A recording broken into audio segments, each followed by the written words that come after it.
You just throw it on the MLS and it sells itself, right? I wanted to record this video because I wanted to show my process and all the steps that are involved in successfully preparing, listing, and selling a home for top dollar in this market.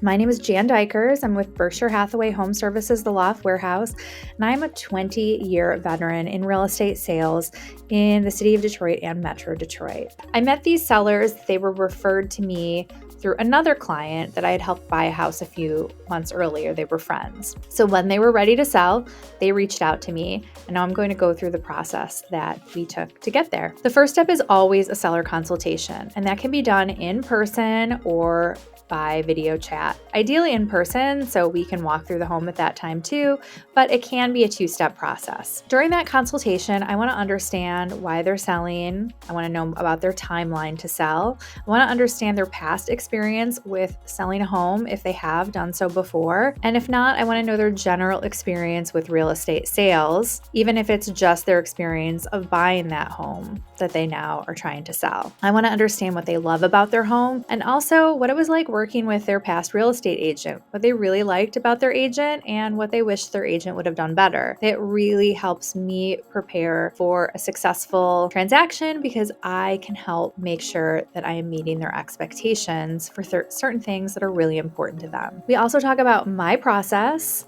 the team members that will be involved in the transaction, my fee and what that includes, and the role of the buyer agent and the buyer agent commission.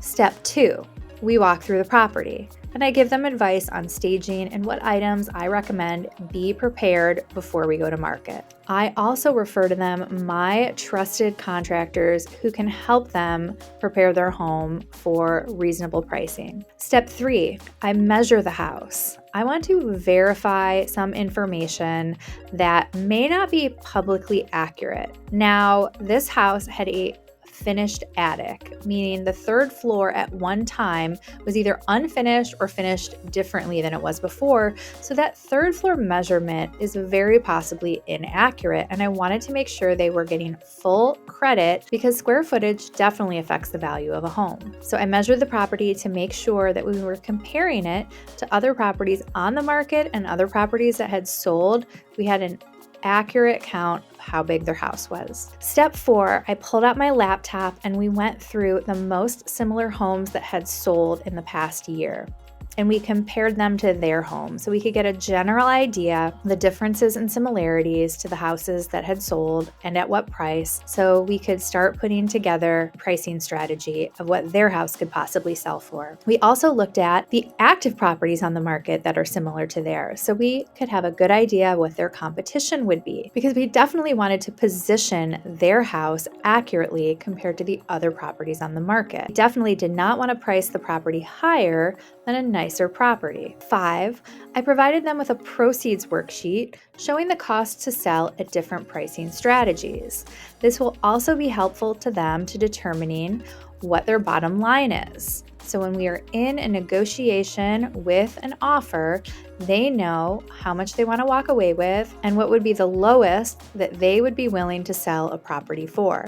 I provided them a marketing plan showing them all of the services and all of the deliverables that comes with my commission and fee. This is a comprehensive list of what I believe it's going to take to attract buyers to the property and get an offer that they would be willing to accept. Keeping in mind that price is a very important part of marketing, but my job is to get people into the house. The more people, the better, so that they would be willing to make an offer. What they determine when they get to the house, as far as if the property and what they see when they get there is worth what we are asking, that is up to the buyer. We signed the listing documents. This includes disclosures such as lead-based paint and a seller disclosure detailing everything that they know to be true about the house. We signed this document without a final price because we wanted flexibility in determining the price right before we came to market. We wanted to take into account all of the most recent up-to-the-minute market information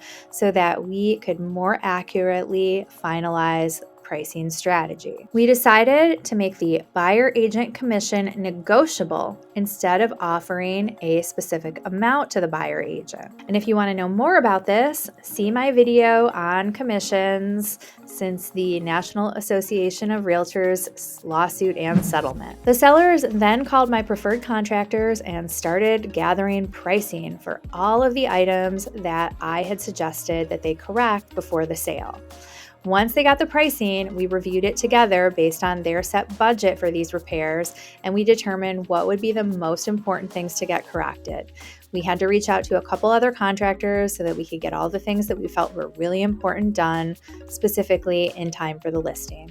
It was finally time for media day, step 9. And when I showed up that day to meet the videographer and the photographer, they had stuff everywhere.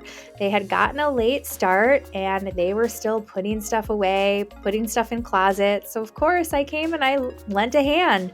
We just brought stuff down to the basement. We put stuff in closets. We shoved stuff in drawers just so we could give the property that final uncluttered look, but we got it done. We took the photos, we had video taken, we made floor plans so we could be all ready for all of our marketing deliverables. Step 10, my team goes to work setting up the MLS listing draft, setting up all of the marketing assets, finalizing the video, getting all of the social media posts ready to go for the day we go to market. Step 11, we had a small sign dropped off, directing buyers to take off their shoes to protect the beautiful wood floors. And we also dropped off some disposable booties so people who didn't want to take off their shoes could just put the booties, the shoe covers on so that we can maintain the integrity of the floors. Step 12, we discussed showing instructions as far as how much notice the sellers need to show the home, what times worked for them and what times didn't work for them, being mindful that the most flexible exposure results in the most showing. But the sellers would be in full control of approving showings, and we set them up in our Showing Time app with a text message. They were advised that somebody wanted to see the home and when, and with a text message, they could approve that showing. And if for some reason a specific time didn't work, the sellers would reach out to us, let us know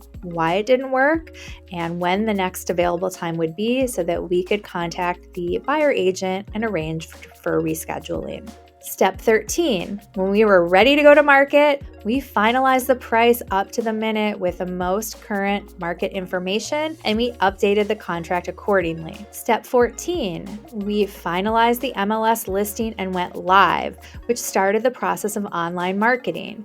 We distributed our MLS feed to Zillow, Realtor.com, Trulia, and all of the other online marketing real estate website. We added a for sale sign in the front yard, started our social media marketing. We started marketing to my database, to my brokerage's database, and we scheduled our first open house and online ad. We helped the sellers manage showings, especially last minute showings, or those where the agents were running late and we needed extra communications to make sure everybody got into the property that wanted to see it. Step 16, we sent out feedback requests and chased agents who did not easily submit showing feedback. Would you believe that the most common feedback that we had for this house is that people thought that it was too big, that they weren't interested because it was bigger than they were expecting? I guess that's a good problem to have. Step 17, we send out regular listing performance information, such as compiled feedback, number of showings, views on our MLS, Zillow, and other online websites,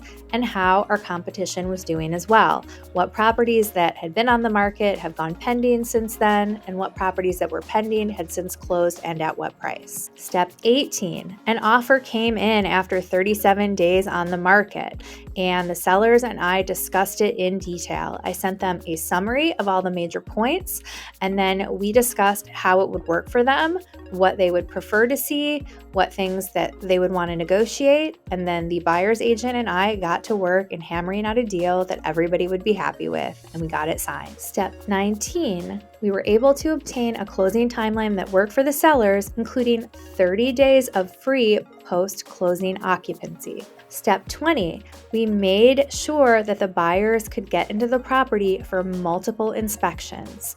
And then after they finalized all their inspections and they asked to renegotiate the contract, we worked through several buyer requests so we could move past the inspection, and we had all of the appropriate addenda negotiated and signed. Step 21, I met the appraiser and provided a list of updates and market data so that the appraiser would have all the information that they would need to accurately value the property. Step 22, the property appraised at full value. Step 23, I updated the sellers on the process regularly. We also had updates from my transaction coordinator, and we had a text thread going between me, my listing coordinator, and the sellers to answer any of the questions that would come up during the entire length of the process. Step 24, the mortgage was a smooth process and we received clear to close. Step 25, the sellers were moving out of state and they'd actually planned to be gone before the closing. In fact, even though we had negotiated to give them 30 days of free occupancy after the closing,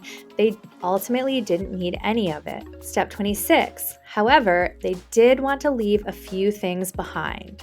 So I was able to negotiate to allow the sellers to leave some personal property behind that the buyers were fine with keeping in the basement. You often find things like building materials and things that are part of the home that maybe were removed and set aside for future use. And you always want to make sure that the buyers find these items acceptable. Otherwise, I would have helped the sellers get somebody to the house who could take them away and dispose of them. Step 27, we had a successful signing and the buyers got to get the keys the day of closing. Step 28, the sellers were able to close remotely in a different state. I set them up for a remote online notary process where they were able to close through basically a Zoom meeting. Step 29, we had their funds wired and I confirmed that they received them. Step 30,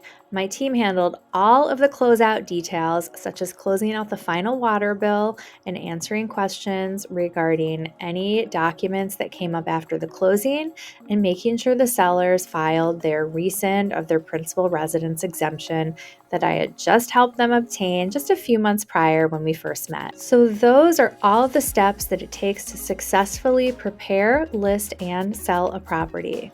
Do you think that I may have missed anything? I would love to hear your feedback on how you think my process compares to your experience in selling your home. Please feel free to reach out, text, email, or DM at the information here, and subscribe for more informational videos like this.